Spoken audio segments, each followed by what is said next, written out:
Namaskar.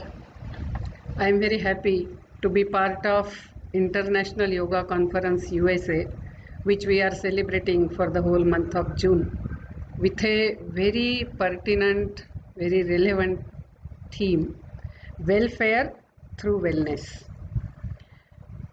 As we all know that yoga is not just asana pranayam, or it is not just physical exercises, but it is a way of life based on certain eternal principles of existence.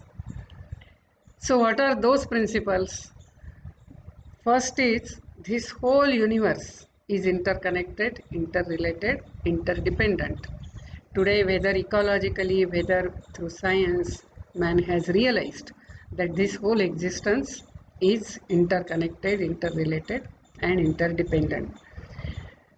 The second is man being part of the existence. The extended form of man is family, society, nation, and the whole creation.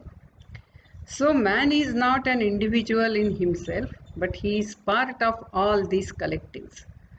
And therefore, the welfare of all these collectives, whether it's family, society, communities, countries, civilizations, and the whole humanity or the whole nature, the welfare of all these collectives, it depends on wellness of man, because it is the man alone who can be conscious, who can expand his consciousness to all these collectives.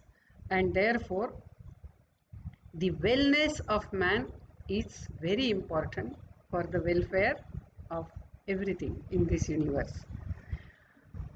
Now, when we talk of wellness, this wellness is not just physical. It is not just healthy body and healthy mind, but it is emotional, it is intellectual, it is behavioral, it is social, it is spiritual wellness. Man is not just a body, mind, intellect complex, but he is essentially divine. That is what Swami Vivekananda had told, that each soul is potentially divine. The goal of life is to manifest that divinity by controlling the nature, external and internal.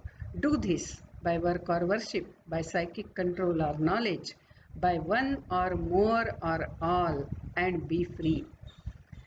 So, in this, Swami Vivekananda very clearly alludes to different yogas by psychic control or knowledge or work or worship. So, whether it is Bhakti Yoga, Raja Yoga, Jnana Yoga, Karma Yoga, names are many, but actually we see yoga is one.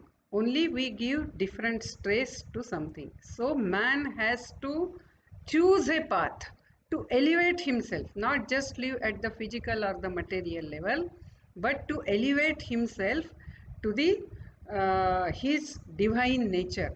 And a man with evolved consciousness is the only solution for all the problems in the world.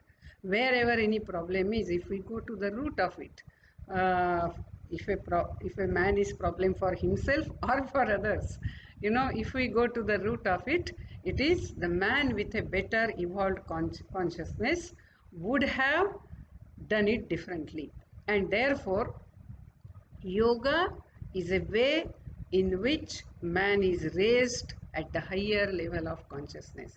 So, the yoga practice, we should not limit its efficacy only to cure our body, which very much it does, and very much we should use it, but we should not stop with that. And we should use the yoga for the wellness of human being at all levels, and that is how we will be able to take care of welfare of everyone. All this whole month, many great scientists, leaders, practitioners will be sharing their thoughts, and with these thoughts, I am sure we will be able to gather how we should proceed ahead for our wellness. I wish all my best wishes and all the best for this conference to be very successful and useful to the human being and his evolution. Thank you.